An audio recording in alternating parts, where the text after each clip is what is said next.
అండి. ఎంత బిజీ షెడ్యూల్లో చిన్న రిలీఫ్ కోసం ఈ టెన్షన్స్ అన్నట్ల నుంచి నన్ను ఓ పర్సన్ వచ్చి డ్రైవ్ తీసుకొచ్చారండి. ఎవరో తెలుసా సార్? ఎవరో తెలుసా అండి? Thank you Charan sir.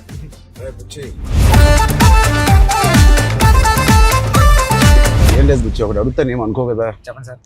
సరే మీరు అడిగితే ఏమనుకుంటారు సార్? నీ బైసెప్ మిస్ అవుతున్నా సార్. ఆ రోజు చూపి ఒకసారి. ఓజీ వైరల్ అయిపోయిందంటే నన్ను ఎవరు చూడలేదు ఆ మేకింగ్ వీడియో. చిరంజీవి గారి ముందు నువ్వు చూపించిన బైసెప్ ఓజీ పెద్ది అని కూడా అనౌన్స్ చేస్తుంది. హెల్త్ బాగుండాలి sir. Thank you sir. Sir నేను ఒక విషయం చెప్పాలి సార్. చెప్పండి సార్. నేను జిమ్ కి దిల్షునగర్ లో చదువుకున్నప్పుడు, ఎంబీఏ చదువుకున్నప్పటి నుంచి నేను జిమ్ కి డబ్బులు కట్టాను సార్. కానీ వెళ్ళడం రావడం ఎప్పుడు అంత సీరియస్ గా తీసుకోలేదు కదా సార్. మిమ్మల్ని చూసిన తర్వాత పెద్దిలో మీ డెడికేషన్ చూసిన తర్వాత నిజంగా చెప్పినా సార్, మీ డెడికేషన్ చూసిన తర్వాత అరే చరణ్ సార్కి అన్నీ ఉన్నాయి సరే, హెల్త్ కోసం సినిమా కోసం ఇంత కష్టపడుతున్నారు, మనకి ఏం పని ఉంది అసలు? మనం కష్టపడి రోజు ఎక్సర్సైజ్ 40 minutes చేసుకుంటే బాగుంటుందండి రీల్స్ లోని దాంట్లో చూసినప్పుడు నాకు అంత అనుకున్నాను కానీ సార్, ఎన్నో రీల్స్ సేవ్ చేశాను సార్, కానీ అంత ఇంపాక్ట్ క్రియేట్ చేయలేదు. నేను జిమ్ కోసం నేను సేవ్ చేసిన రీల్స్ చూస్తే సార్, ఆ రీల్సే నాకు తెలిసి ఒక నెక్స్ట్ జన్మ కూడా సరిపోతుంది రీల్స్ సేవ్ చేశాను సార్. కానీ మిమ్మల్ని చూసిన తర్వాత డెడికేషన్ చూసిన తర్వాత రోజు 40 minutes చేద్దారని మాత్రం చేస్తున్నా సార్.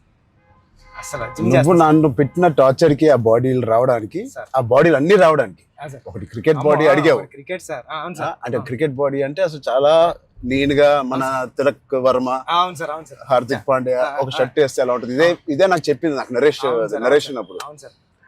అదొక బాడీ అడిగావు. కొన్ని రోజుల తర్వాత మళ్ళీ సార్ క్రికెట్ బాడీలో కూడా మీరు కొంచెం బండగా ఉండాలి. ట్రైబల్ వ్యక్తి ఎంత స్ట్రాంగ్ గా ఉంటాడో అది బాడీ బిల్డింగ్ చేస్తే వచ్చే స్ట్రెంత్ కాదు. అవును సార్. ఆడికి అలవాటుగా ఆ కొండలోని అట్లా తిరగడం వల్ల వచ్చిన బాడీ అన్నట్టు అదొకటి అడిగే. అది అయిపోయిన తర్వాత సార్ మళ్ళీ సార్ కొన్ని రోజులు మళ్ళీ షూటింగ్ జరుగుతా ఉంటే సార్ ఏంటి సార్ నాకు ఆ లుక్ రావట్లేదు అంటావు. ఈ లుక్ షూట్ చేస్తే ఆ లుక్ ఎలా వస్తుంది? కుస్తీ లుక్ కావాలన్నాను సార్. నాకు రెజ్లింగ్ లుక్, కుస్తీ లుక్ కావాలంటున్నావు సార్. నిజంగా చెప్పాలంటే సార్ నాకు అడగడానికి కూడా భయం వేసేది సార్. అంటే ఏంటి టైం లైన్ కూడా ఎక్కువ లేదు సార్. అంటే ఇప్పుడు క్రికెట్ అయిపోయినా షూట్ అయిపోయినా కరెక్ట్గా 2 months కి 3 months కి మీరు మళ్ళీ మన షర్ట్ అయిపోద్దండి. అక్కడ షర్ట్ అయిపోతే మీ బాడీ తెలిసిపోద్దండి. మీరు అలా గ్రాడ్యువల్ గా షర్ట్ ఆ బాడీని అలా మెయింటైన్ చేస్తే కుస్తీ టైంకి మళ్ళీ ఓపెన్ చేయడం అదంతా కూడా చాలా కష్టపడ్డారు సార్. ఆ ఇన్స్పిరేషన్ తీసుకునేందుకు నిజంగా సుకుమార్ గారి బ్యాచ్ మీకు దండం పెట్టాలి. మరి మా గురుగారు అంత కాదు సార్. నేను నువ్వా సార్? మీ గురుగారు ఇంకా బెటరే బాబు. బట్ నిజంగా ఇవన్నీ నేను చేసింది సుకుమార్ గారి అసిస్టెంట్ అనో లేకపోతే బుచ్చిబాబు ఉప్పెన తీసిన బుచ్చిబాబు కోసం కాదు. నేను నిజంగా చెప్పాను, I was in love with your script. నువ్వు రాసిన కథ ఆ సరస్వతి దేవి కోసం నేను ఎన్ని చేసినా ఈ సినిమాకి తక్కువే అనుకుని ఏమడిగినా నేను చేశాను. అంత అద్భుతంగా నువ్వు రాస్తావు నీ సబ్జెక్ట్. ఆ సబ్జెక్ట్ కోసం ఆ సబ్జెక్ట్ చేయించుకుని నాతో అనొచ్చు. నేను నువ్వు కాదు సార్ నువ్వు రాసిన సబ్జెక్ట్. అంటే సార్ థ్యాంక్ యూ సార్. కానీ అంటే మళ్ళీ ఇది అయిపోయిన తర్వాత ఇంకొక సెటప్ ఉంది అండి. మళ్ళీ దానికి బాడీ ఇచ్చారు. అదే సర్ప్రైజింగ్ సార్. కానీ ఆ బాడీ ఇవ్వడం కానీ ఇది చాలా స్ట్రగుల్ సార్. అంటే మీ మూడ్ స్వింగ్స్ అన్ని అంటే అక్కడ మళ్ళీ మీరు మళ్ళీ కష్టపడి ఆ ఇసుకలో దిగాల, అబ్బాయి ఎండల్లో షూటింగ్ చాలా చాలా టఫ్ అయిపోయింది సార్. నన్ను మాత్రం క్షమించండి. నిజంగా మనస్ఫూర్తిగా చెప్తున్నాను, నాకు ఏ రోజు కష్టం ఎందుకు అనిపించలేదు అంటే I really enjoyed this process. నచ్చిన పని చేసేటప్పుడు శ్రమ తెలియదు అంటారు కదా, నాకైతే అలా అనిపించింది. బట్ ఇవాళ షూటింగ్ అయిపోయిన తర్వాత నాకు బాగా తెలుస్తుంది, ఎందుకంటే నొప్పులు ఎక్కడెక్కడి నుంచో నొప్పులు బయటకు పడుతున్నాయి. ఇది మా పాపను కూడా ఎత్తుకోవడానికి ఈ చెయ్య కొంచెం నొప్పేస్తుంది. రేపు ఎల్లుండో వెళ్ళి చిన్న ఎక్స్రే తీయాలి. అంటే ఆ కుస్తీలో చేయి పట్టి అది అదురు ఉంటది, అదిరి కొంచెం ఏదో అయింది దీనికి. మళ్ళీ మీకు చేతికి అది కుస్తీలో పట్టడం, ఆ పైల్వాన్స్ అందరం తిరగేయడం అట్లతో పాటుగా మళ్ళీ సార్ పైగా నువ్వు పెట్టింది ఆర్టిస్ట్ కాదు, నిజమైన పైల్వాన్స్. వాళ్ళని బతిమాలి బాబు నువ్వు యాక్టింగ్ చేయరా బాబు అని చెప్పడానికి వాళ్ళకి టర్న్ అవడం గట్రా రావట్లేదు సార్. సినిమా యాక్షన్ చెప్తే వాళ్ళు నిజంగా కుస్తీ నిజంగా పైల్వాన్ పట్టుకుంటున్నారు. పాపం సారీ సార్ అంటున్నారు. మళ్ళీ స్పోర్ట్స్ మ్యాన్ ఇన్స్టింక్ట్ ఉంటుంది కదా, స్పోర్ట్స్ మ్యాన్ స్పిరిట్, అది ఎంత మనం యాక్టింగ్ చేయరా అన్నా కూడా రాదు వాళ్ళకి. నాకే ఊపు వచ్చి ఒరిజినల్ గా వచ్చేసి మిమ్మల్ని మీ ఒక ఫైల్ మన్ అయితే పట్టుకొని వచ్చేసి టప్ మని మీ నెక్క దగ్గర పట్టుకొని అది ఎందుకు సార్ కుస్తీలో మీ కొన్న మీద అంత తప్ప అయితే నేనైతే పానిక్ అయిపోయాను సార్ నేను లేచి అదైతే చాలా అంటే దేవుడు ఉన్నాడు కాబట్టి జరిగింది సార్ కన్ను మీద అంటే నాకు చిరంజీవి సార్ ఏం చేస్తారని భయం వేస్తుంది. సెకండ్ హాఫ్ మనం సినిమా రన్ త్రూ లో కదా తీసాం. అవును సార్, సినిమా రన్ త్రూ లోనే మన షూటింగ్ కూడా సీనిక్ ఆర్డర్ లోనే తీసాం మన సినిమా. అవును సార్. సో అది తీయడం వల్ల ఐ థింక్ నాకైతే చాలా చాలా హెల్ప్ అయింది మీరు అలా తీయడం వల్ల. ఒకటి మనందరికి ఇది జర్నీ ఆఫ్ పెద్ది కాబట్టి బిగినింగ్ టు ఎండ్ ఆ జర్నీ ప్రకారంగానే మనం తీయడం అనేది అందరికి ఆ మూడ్ లో రావడానికి అర్థమైంది. ఈ సీన్ ఎందుకు తీస్తున్నాం అందరికి అర్థమైంది, ఎందుకంటే దాని ముందు రోజే ఆ సీన్ తీసాం కాబట్టి. రన్ త్రూ లో వచ్చేసరికి మన సెకండ్ హాఫ్ అంతా మనం ఒకే టైం పీరియడ్ లో షూట్ చేసాం. అవును సార్. సెకండ్ హాఫ్ అంటే ఏంటి, కల్మినేషన్ ఆఫ్ ఆల్ ద మీరు రాసిన స్టోరీ అంతా culmination, heaviest action, heaviest emotion, heaviest song second half లోనే పెడతాం. సో అంత హెవీ వర్క్ మనకి లాస్ట్ 65 days లో మనం షూట్ చేసాం. నిజంగా దేవుడు లేకపోతే అంత హెవీ వర్క్, అన్ని కుస్తీ ఫైట్లు, క్లైమాక్స్ ఫైట్, క్లైమాక్స్ సాంగ్, ఇంకో సాంగ్ రే రే రారా ఏమి మనకేం అవ్వకుండా మీకేం అవ్వకుండా నాకేం అవ్వకుండా జరిగిందంటే అది నిజంగా పెద్దకున్న బలం. అది పెద్ద సబ్జెక్ట్ కి పెద్ద స్క్రిప్ట్ చేయించుకుంది తప్ప. లాస్ట్ 75 days షూట్ చేస్తాను సార్. ప్రతి సినిమాలో నాకు ఏదో ఒక యాక్సిడెంట్ అవుతూనే ఉంది. RRR లో కూడా కాలు ఎరక్కొట్టుకున్నాను, రంగస్థలం కూడా ఒకటి ఏదో అయింది నాకు గుర్తులేదు. గేమ్ చేంజర్ లో ఇక్కడ లిప్ కట్ అయిపోయింది, ఇక్కడ ఇది అయింది. కానీ ఎక్కడ ఒక్కరోజు మన షూటింగ్ ఆపింది లేదు. అది నిజంగా అది దేవుడు. ఇంకేంటి బుజ్జి సార్ పోస్ట్ ప్రొడక్షన్ ఎలా జరుగుతుంది చెప్పు, సరదాగా అడుగుతున్నా. సార్ రెహమాన్ సార్ అంటే నేను ట్వీట్ వేద్దాం అనుకున్నాను సార్, ఎర్రకొట్టి సార్ RRR అని. అంటే మళ్ళీ 2 ఎట్లా అయిపోతుందో నేను వేయలేదు సార్. నెక్స్ట్ లెవెల్ RRR ఇచ్చారు sir Rahman sir. Okay, next level అండి. అంటే ఎమోషన్ కానీ నాకు నేను వెళ్ళి కూర్చున్నాను సార్. నిన్నే కూర్చుంటే ఇది మన సినిమా మన విజువల్ ని నెక్స్ట్ లెవెల్ పట్టుకుపోయారు సార్. ఓకే, రెహమాన్ గారు కానీ, రత్నవేల్ సార్ కానీ. అసలు అంటే రత్నవేల్ గారి నుంచి మాట్లాడారు. మనం అనుకున్నప్పటి నుంచి అది ఎంత పెద్ద అసెట్ రత్నవేల్ గారు. ఇట్ ఈస్ అంటే బ్యూటీ షాట్స్ ఇచ్చారు, కమర్షియల్ షాట్స్ ఇచ్చారు, అండ్ కథని అర్థం చేసుకునే విధానం. రత్నవేల్ గారు మించిన కెమెరామెన్ నేనైతే పని చేయలేదు. ఉండే ఉంటారు కానీ నేనైతే పని చేయలేదు సార్. ఎందుకంటే సార్ రండి సార్, ఇప్పుడు నేను ఫస్ట్ సినిమా చేశాను సార్, ఇది second cinema and second film sir నాది. ఇంత పెద్ద కెమెరామ్యాన్ ఉండడం వల్ల నాకు చాలా పెద్ద సపోర్ట్ వచ్చింది సార్. ర్యాండీ సార్ లాంటి ఉండడం వల్ల నేను ఏమైనా మిస్టేక్లు చేసినా సరే ఇది కాదు, ఇది చూసుకో ఒకసారి ఆలోచించుకొని వచ్చి చెప్పడం కానీ, బిగ్ బ్రదర్ దాంట్లో నో డౌట్ సార్. అంత ఆయన కరెక్ట్ చేయడం కానీ అవన్నీ నేను చూసి దాన్ని ఒక్కొక్కసారి ఆయన నెక్స్ట్ లెవెల్ పట్టిపోయారు సార్. వచ్చి ఇలా చేద్దాం మనం అని.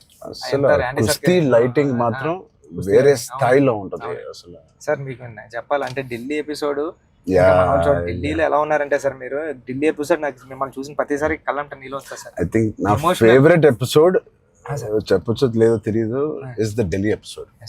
అంటే నీ కథ మొత్తం నువ్వు ఇందాక 2 గంటలన్నర కథ లేదా 3 గంటల కథ, ఆ ఢిల్లీ ఎపిసోడే మీ కథ. అవును సార్. ఢిల్లీ నేను ఢిల్లీ ఎడిటింగ్ రూమ్ లో చూసిన ప్రతిసారి మీకు కాల్ చేశాను సార్. నవీన్ అంటారండి, ఎడిటర్ నవీన్. ఏమన్నాడంటే అండి, నవీన్ అన్న వచ్చి నువ్వు చూసిన ప్రతిసారి 20 కాల్ చేస్తున్నావు అని. అంటే దాంట్లో ఫ్రేమ్ తీసి కట్ చేద్దామన్నా సరే నాకు భయం వేసి ఇది తీద్దామా లేకపోతే ఇది ఒక్కటే తీసేద్దామా అంటే, నువ్వు ఒకసారి గుర్తుపెట్టుకో, ఈ విజువల్ చూసిన ప్రతిసారి నువ్వు రామ్ చరణ్ సార్ కాల్ చేసావు, నువ్వు ఎలా చేస్తావు ఇది అంటే అవునా అయితే తీనని మళ్ళీ దాన్ని హోల్డ్ చేసి దాని బిఫోర్ ఎక్కడ కట్ చేశాను కానీ ఢిల్లీ కట్ చేయలేదు సార్. ఢిల్లీ ఎపిసోడ్ నాకు సినిమాలో నాకు ఫేవరెట్ ఎపిసోడ్. అవును సార్. ఢిల్లీలో అప్పుడు టెంపరేచర్ కూడా చాలా చలండి, పక్కన షూటింగ్ చేయడానికి కూడా అవన్నీ క్లైమేట్ కూడా కంట్రోల్ లేదు సార్. బట్ ఢిల్లీ ఎపిసోడ్ మాత్రం ఢిల్లీ అని అనుకున్నాం, ఎలా షూట్ చేయాలని అనుకున్నాను. ఆ ఒక్క ఎపిసోడ్ కి ర్యాండీ గారికి 100% మార్క్స్ ఇచ్చారు సార్. అందుకని దాన్ని వైడ్ రేంజ్ ఫ్రేమ్స్ తో స్పాన్ కానండి, అంత కలర్ టోన్ కూడా ఢిల్లీ దగ్గర కలపలతో ఫిల్మ్ కలర్ టోన్ మార్పు సార్. లుక్ అండ్ ఫీల్ కూడా మొత్తం అంతా ఢిల్లీ ఎపిసోడ్ లోనే ఒక వ్యవసాయం ఉంటది కాబట్టి మన సినిమాలో కదా ఎమోషన్ అంతా హోల్డ్ చేయడం కానండి. వచ్చే ట్విస్ట్ ఆ, will be the biggest twist in the అవును whole సార్ film. అవును సార్ అవును సార్ అది ఎలా రాసావో నాకు తెలియదు. సార్ నేను ఉప్పెనలో నువ్వు రాసిన ఆ పాయింట్ కన్నా సార్ ఇది ఇంటూ 100. అవును సార్ సార్ నేను అది చెప్పాలనుకున్నప్పుడు కూడా అంటే ఒక స్టార్ హీరోకి అలాంటి పాయింట్తో ఎలా వర్కౌట్ అవుతుంది అన్న థింగ్ ఉంటూ కూడా సార్ అక్కడే హీరోయిజం ఒక ఒక 50 times పెరిగిపోతుంది సార్. అలాంటి సిచ్యువేషన్లో heroism పడిపోతుందండి.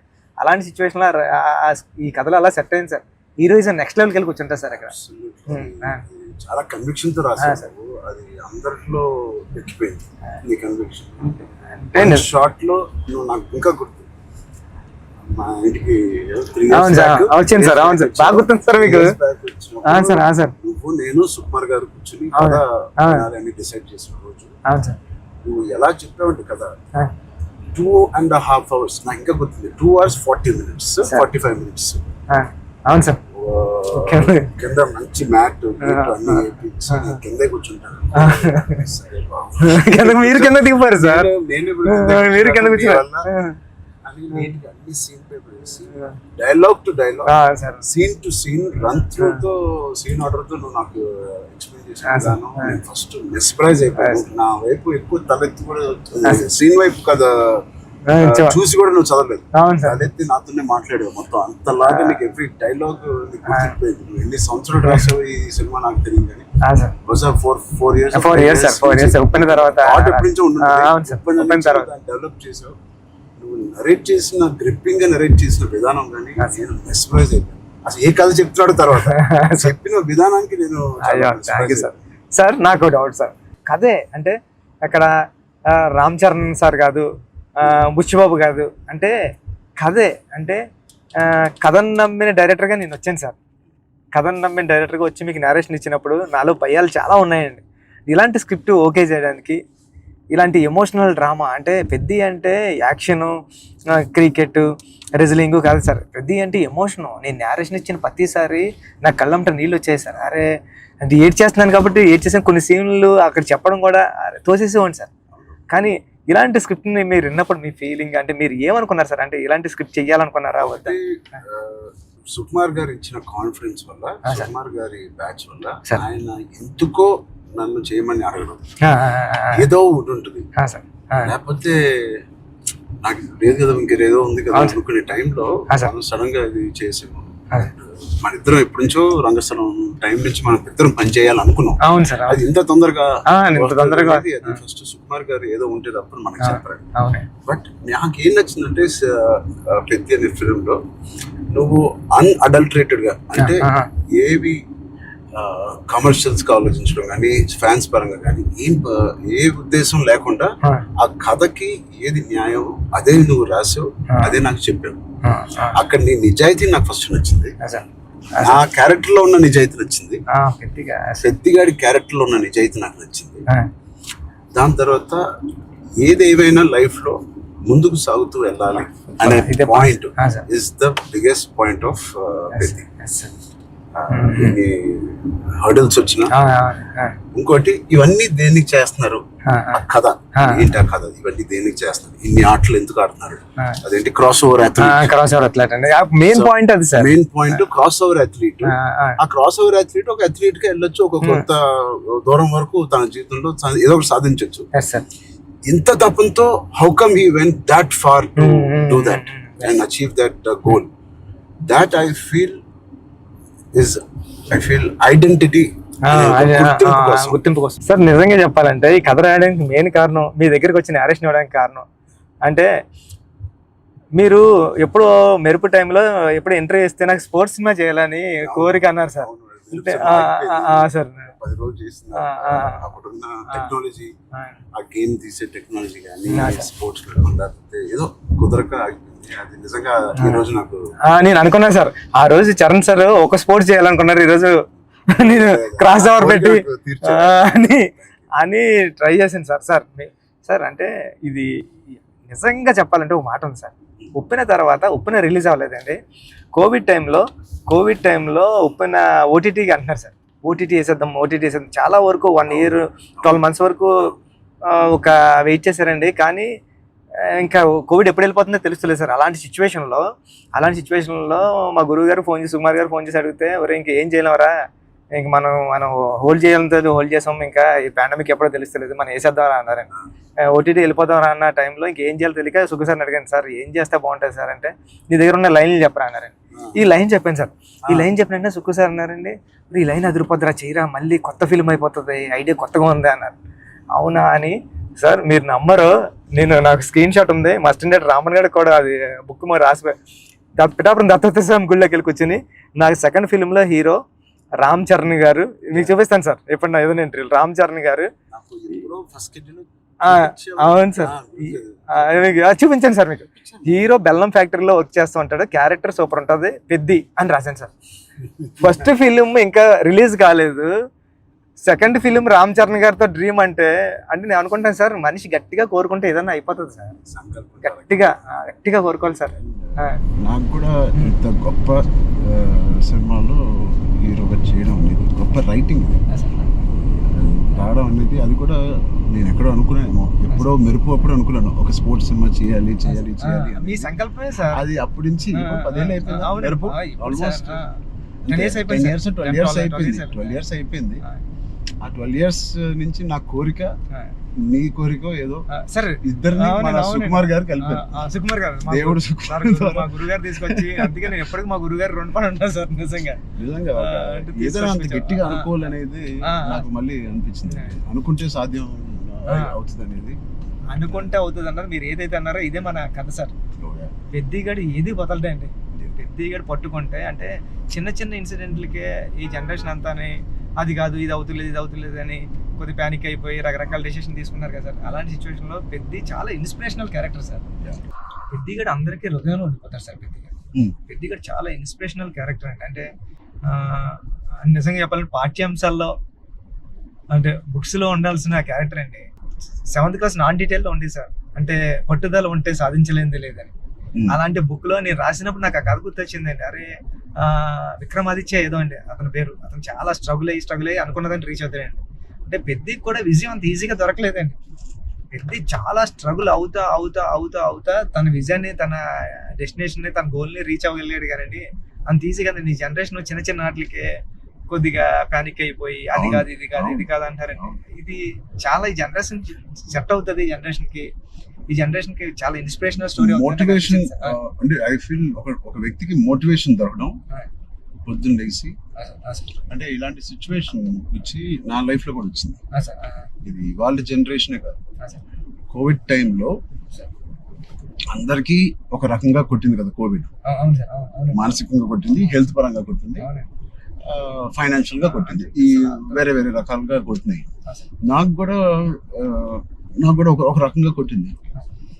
And it was very low phase అవన్నీ అన్నాను, కానీ ఇట్ ఈస్ అంత స్ట్రాంగ్ వర్డ్స్ నేను వాడట్లేదు, కానీ ఒక కన్ఫ్యూజ్డ్ స్టేట్ లో ఉండేవాళ్ళం. అంటే అప్పటికి RRR మధ్యలో మీకు కూడా సార్, నాకు కూడా RRR 30-40% అయిన తర్వాత ఆ బ్రేక్ పడింది, అయితే 50% తర్వాత ఆ బ్రేక్ పడింది. పీక్ లో నా ట్రైలర్ రిలీజ్ అయింది, అంటే అంత పీక్ బాడీ లో RRR స్టాప్ అయింది. సో ఏం చేయాలి, జిమ్ నేను ఒక అపార్ట్మెంట్ లో ఉండేవాడిని అప్పుడు, దాని తర్వాత ఇప్పుడు ఇంటికి షిఫ్ట్ అయ్యాను కదా. సో అక్కడి నుంచి అసలు ఉన్నారా, మన చుట్టూ ఉన్న వ్యక్తులు ఒక్కొక్కరు చనిపోవడం చూసి ఆ ఉపాసన ఇంట్లో ఉండడం వల్ల ఆ హాస్పిటల్ కాల్స్ విని నేను ఇంకా ఆఖరికి నా హోమ్ థియేటర్ లో కూర్చొని టీవీ చూస్తూ ఉండేవాడిని. పక్కన ఆవిడ అక్కడ ఉండేది, అది వినలేక నేను ఒక్కడనే ఉండలేక, బికాస్ ఆవిడతో ఉంటే ఏదో ఒక కాలక్షేపం ఉండేది. హోల్ కోవిడ్ నువ్వు నమ్మవు, ఉపాసన ఒక రూమ్ లో తన కాల్స్ పాపం తన అందరు పేషెంట్స్ ని డైవర్ట్ చేయడం అవన్నీ చూస్తా ఉంది. నేను ఇంకో రూమ్ లో అలోన్ గా ఆల్మోస్ట్ ఫ్యూ మంత్స్ నేను ఒక్కనే ఉండేది. అది నాకు గట్టి కొట్టేసింది. అంటే ఒంటరిగా ఉన్నప్పుడే మీకు థాట్స్ వస్తాయి, అది ఓవర్ గా నువ్వు అన్ని రోజులు ఒంటరిగా ఉన్నప్పుడు ఆ థాట్స్ వేరేగా మారుతాయి. అలా మారినప్పుడు నేను మానసికంగా కొంచెం లో అయ్యాను. ఆ టైంలో నాకు తెలిసి తిరిగి కోవిడ్ రీఓపెన్ అవుతున్నప్పుడు, ఏవో చాలా ఇష్యూస్ ఉన్నప్పుడు నాకు రాజమౌళి గారు నీకు ఫోన్ చేశాను. రాజమౌళి గారికి ఫోన్ చేసి, సార్ ఒకసారి కలవాలి మిమ్మల్ని అంటే ఆయన వచ్చారు. ఏం చేయాలంటే మళ్ళీ షూటింగ్ స్టార్ట్ అవుతుంది, నాకు అదే జోష్, ఏదైతే షూటింగ్ మనం ఆపామో టైంలో నాకున్న జోష్ అది రావట్లేదు సార్. నాకు ఏంటో అర్థం కావట్లేదు. ఇంత పెద్ద సినిమా, ఇంత పెద్ద డైరెక్టర్తో నేను చేస్తున్నాను, ఏమవుతుంది నాకు, ఎందుకు నాకు మోటివేషన్ రావట్లేదు అంటే ఆయన చెప్పిన మాట ఇవాల్టి వరకు I have kept it in my heart. ఎప్పుడైనా చరణ్ అది మోటివేషన్ ఏదో ఒక పెద్దది వస్తేనే రాదు, దీనికన్నా పెద్దది ఏముంటుంది, ఆర్ఆర్ఆర్ కన్నా పెద్దది మోటివేట్ చేయడానికి.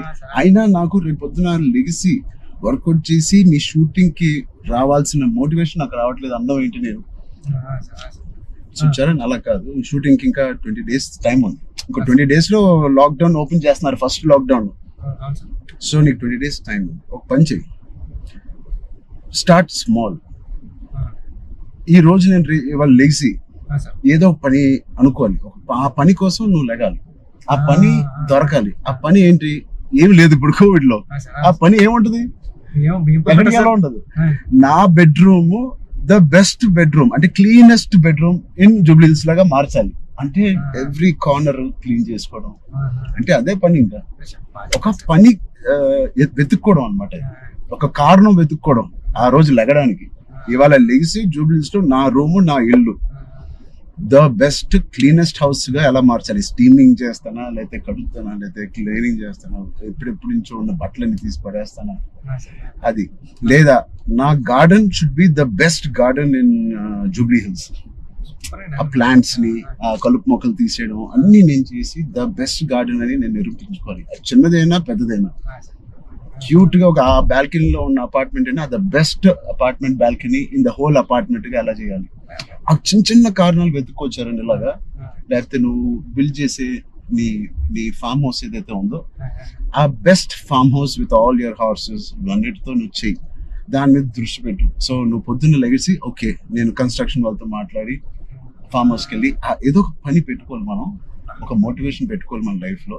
చిన్నగా స్టార్ట్ చేయి, ఆ చిన్న స్టార్ట్ చేసిన మోటివేట్ అవుతావు నువ్వు. ఇంట్లో మొదలైన మోటివేషన్ అది పెద్దగా చేరి అది నేను ఎగ్జాక్ట్ గా వర్డ్ టు వర్డ్ నేను ఫాలో అయ్యాను. ఇవాళకి 3-4 years there was not one day where I was demotivated. So Peddi గారిది coming to the point, Peddi also is like that. ఏంటి అవకాశాలు అనేది ఎత్తుకుంటా ఉంటాడు లైఫ్ లో. ఇది అది పోయిందా, ఇది కూలిపోయాడా, ఎన్ని అడ్డంకులు వచ్చినాయి అతనికి అని చూసుకోకుండా ఉన్న దాంట్లో సరిపెట్టుకోకుండా కూడా మళ్ళీ దాంట్లో బెస్ట్ ఎలాగా ఉంటాడు అనేది ఒక ఫస్ట్ హాఫ్ నుంచి ఇంటర్మిషన్ లో ఒకలాగా, ఇంటర్మిషన్ తర్వాత ఇంకోలాగా. Whatever happens the life should go on, life should keep going on. ఆ లైఫ్ ఎలా గో ఆన్ అవ్వాలంటే దానికి ఒక పర్పస్ ఎత్తుకోండి. ఆ పర్పస్ నేను చెప్పినట్టు చిన్న చిన్నగా ఉండొచ్చు, పెద్ద ఉండొచ్చు. నేనే అనుకున్నాను చాలా బాగా మాట్లాడారు.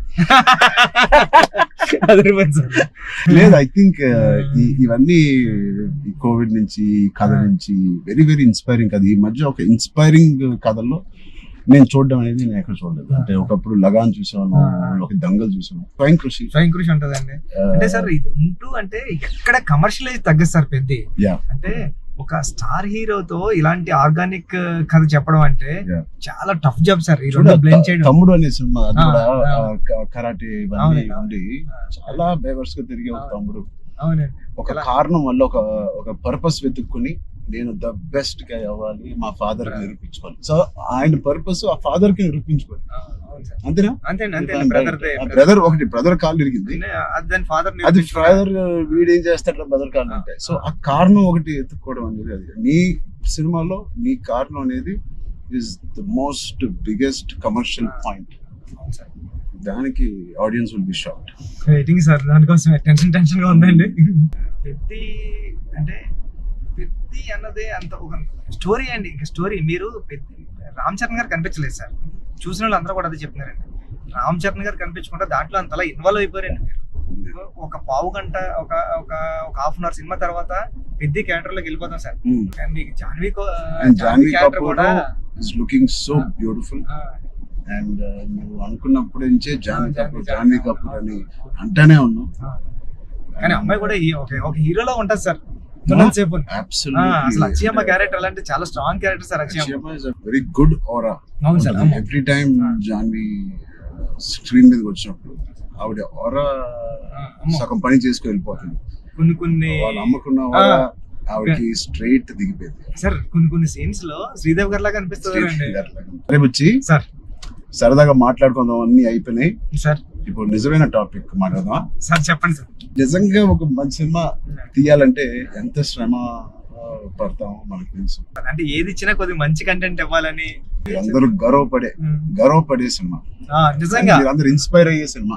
ఫ్యాన్స్ అందరికి అది నిజం సార్. ఎందుకంటే చాలా మంచి సినిమా తీశారు మా హీరో గారు అన్న చెప్పుకోవడానికి అంత ఉంటది సార్. మీకు గుర్తుందా సార్, ఈ సినిమా తర్వాత చాలా మంచి పేరు వస్తుంది, మీకు చాలా మంచి పేరు వస్తుంది అని చెప్పింది. మంచి కదా కాదు సార్, ఇంకా మంచి పేరు వస్తుంది అని. అంటే సార్ మీరు ఒక మాట అన్నారు, ఇన్స్పైరింగ్ పర్సనాలిటీ లైఫ్. అవును సార్, మీరు ఒక మాట అన్నారు గుర్తుంది సార్. అప్పుడు ఉపాసన మేడం గారు ఉన్నారండి. ఉపాసన గారు అంటే బుచ్చి నాకు మంచి పేరు వస్తుంది అంటే ఈ పేరు ఏదో పెళ్లికి ముందు వచ్చింటే ఇంకా ఇంకా మంచి సంబంధం వచ్చింది నాకు అని మేడం పక్కన చెప్తున్నారండి. మేడం అన్నారండి. అంటే అంత మంచి కథ రాసావంటే అసలు సంబంధాలు మనకి అలా లైన్ లో వస్తాయి. అంత అయిపోయింది. రెహమాన్ సార్ ఆర్ఆర్ వర్క్ చేస్తున్నారు. లేకపోతే నేను అవ్వకపోతే సార్తో ఎంత అలాగా నేను రాలేను సార్ అని బతిలాడుకున్నాను. అయిపోయింది వర్క్. ఓలా బుక్ చేస్తాను చెప్తున్నా సార్. చాలా దూరం తీసుకొచ్చారు సార్ మిమ్మల్ని.